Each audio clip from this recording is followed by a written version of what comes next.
আজ আমি যার গল্প বলতে চলেছি তার নাম ভারতের স্বাধীনতার ইতিহাসে এক স্বর্ণাক্ষরে লেখা নাম।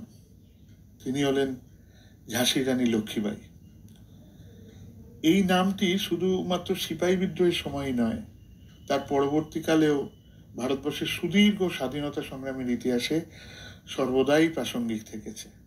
আর আজও যখন যেখানে নারী মুক্তি, নারী স্বাধীনতা, নারীর ক্ষমতায়ন প্রভৃতি অত্যন্ত গুরুগম্ভীর বিষয়গুলো নিয়ে চর্চা হয়, সেখানে এই অবশ্যম্ভাবী রূপে ঝাঁসির রানী লক্ষ্মীবাঈকে সশ্রদ্ধভাবে স্মরণ করা হয়। রানী লক্ষ্মীবাঈয়ের পূর্ব নাম ছিল মণিকর্ণিকা, ডাক নাম মনু। তিনি 1828 খ্রিস্টাব্দের 19 নভেম্বর বারাণসীতে জন্মগ্রহণ করেন। তার বাবা মোটপন্থ তাম্বে বিঠুরে নির্বাসিত দ্বিতীয় বাজিরাওয়ের অত্যন্ত বিশ্বস্ত কর্মচারী ছিলেন। সেই সুবাদে ছেলেবেলা থেকেই দ্বিতীয় বাজিরাওয়ের পুত্র নানা সাহেব, তার বন্ধু তাঁতিয়া টপি প্রভৃতির সঙ্গে মনুর খুব সখ্যতা ছিল। এরা একই সঙ্গে ছেলেবেলা থেকে বেড়ে উঠেছিলেন। তারা শারীরিক অনুশীলন, যুদ্ধাস্ত্রের অনুশীলন, অশ্বারোহণ প্রভৃতির চর্চা করতেন। আর এই দ্বিতীয় বাজিরাও নির্বাসিত ছিলেন তখন ওই বিঠুরে। ইনি মরপন্ত তাম্বের এই মেয়েকে মনু তাকে আদর করে ছাবেলি নামে ডাকতেন। এরপর একদিন মনু বিবাহযোগ্যা হয়ে উঠলেন। 1842 খ্রিস্টাব্দে ঝাঁসি রাজ গঙ্গাধর নেওয়ালকারের সঙ্গে তার বিবাহ হলো। বিবাহের পরে তার নাম পরিবর্তন করে লক্ষ্মীবাঈ রাখা হয়। মধ্য ভারতের এই ঝাঁসি রাজ্যটি কিন্তু চিরকালই ইংরেজদের পরম মিত্র ছিল। ফলে ঝাঁসি রাজ গঙ্গাধর রাও ইংরেজদের যথোচিত সখ্যতা বজায় রেখে চলতেন। তৎকালীন ঝাঁসি রাজদরবারে একজন ইংরেজ রেসিডেন্টও উপস্থিত থাকতেন। এই সময় 1851 খ্রিস্টাব্দে রানী লক্ষ্মীবাঈ একটি পুত্র সন্তানের জন্ম দেন। তার নাম রাখা হয় দামোদর রাও। কিন্তু খুব মাত্র 4 মাস বয়সে, খুব অল্প বয়সেই এই দামোদর রাও মারা যায়। পুত্রের মৃত্যুতে গঙ্গাধর রাও একেবারেই মানসিক ও শারীরিকভাবে ভেঙে পড়েন। আসলে এর আগে অবধি রাজা গঙ্গাধর রাও নিঃসন্তানই ছিলেন। তাই এবার তড়িঘড়ি রাজা গঙ্গাধর রাও তার এক আত্মীয় পুত্র আনন্দ রাওকে দত্তক নেবার কথা ঘোষণা করেন। দত্তক গ্রহণের অনুষ্ঠানে ঝাঁসির দরবারে একজন ইংরেজ প্রতিনিধিও বর্তমান ছিলেন। এরপর ঝাঁসির ইতিহাসে দ্রুত পট পরিবর্তন ঘটতে থাকে। 1853 সালে গঙ্গাধর রায়ের মৃত্যু হলে রানী লক্ষ্মীবাঈ তার নাবালক দত্তক পুত্রকে ঝাঁসির সিংহাসনে বসিয়ে তার অভিভাবিকা রূপে ঝাঁসি শাসন করতে তৎপর হন। কিন্তু সেই সময়কার ইংরেজ গভর্নর জেনারেল লর্ড ডালহৌসি ঝাঁসির রাজ সিংহাসনে কোনো প্রকার দত্তক পুত্রকে বসতে দিতে অস্বীকার করেন। লর্ড ডালহৌসির এই ডক্ট্রিন অফ ল্যাপস বা সত্যবিলোপ নীতির জন্য ভারতবর্ষের সেই সময় বহু দেশীয় রাজ্যকে কোম্পানি সেদিন গ্রাস করতে সমর্থ হয়েছিল। এই নীতি অনুসারে যে সমস্ত দেশীয় রাজ্যগুলো রাজন্যবর্গের স্বাভাবিক কোনো উত্তরাধিকার থাকে না, ইস্ট ইন্ডিয়া কোম্পানি সেই রাজ্যগুলোকে অবিলম্ব দখল করে। রানীর ক্ষেত্রে তার অন্যথা হলো না।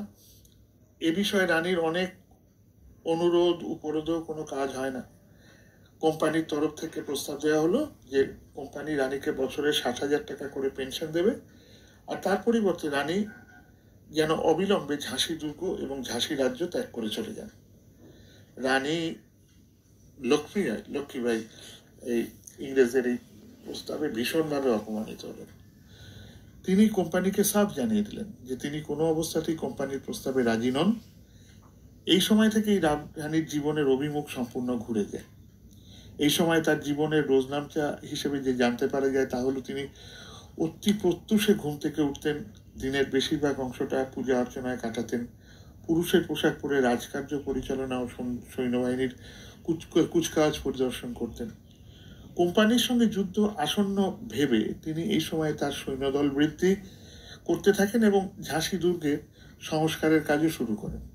এছাড়া তার সেনাবাহিনীতে সম্পূর্ণ মহিলা যোদ্ধাদের দ্বারা পরিচালিত দুর্গা বাহিনীও গঠন করেন। এই বাহিনীর নেতৃত্বে ঝলকারি বাই, কাশীবাই, মতিবাই এর মতো অসম সাহসী মহিলারা ছিলেন। 1857 মহাবিদ্রোহ শুরু হলে সেই মহাবিদ্রোহের আগুনের আঁচ ঝাঁসিতেও এসে পৌঁছায়। কোম্পানির একদল বিদ্রোহী সিপাহী ঝাঁসিতে প্রবেশ করে সেখানে লুটপাট শুরু করে। পরে রানীর ইচ্ছার বিরুদ্ধে গিয়ে ঝাঁসিতে বসবাসকারী ইংরেজদের হত্যা করে। পরবর্তী সময়ে তারা ঝাঁসি ছেড়ে চলে গেলেও ইংরেজরা কিন্তু এই হত্যাকাণ্ডের সম্পূর্ণ দায় রানীর মাথার উপরেই চাপিয়ে দেয়। ঠিক এই সময় ঝাঁসির দুই প্রতিবেশী রাজ্য ওরচা আর দাঁতিয়া ঝাঁসি রাজ্যকে আক্রমণ করে।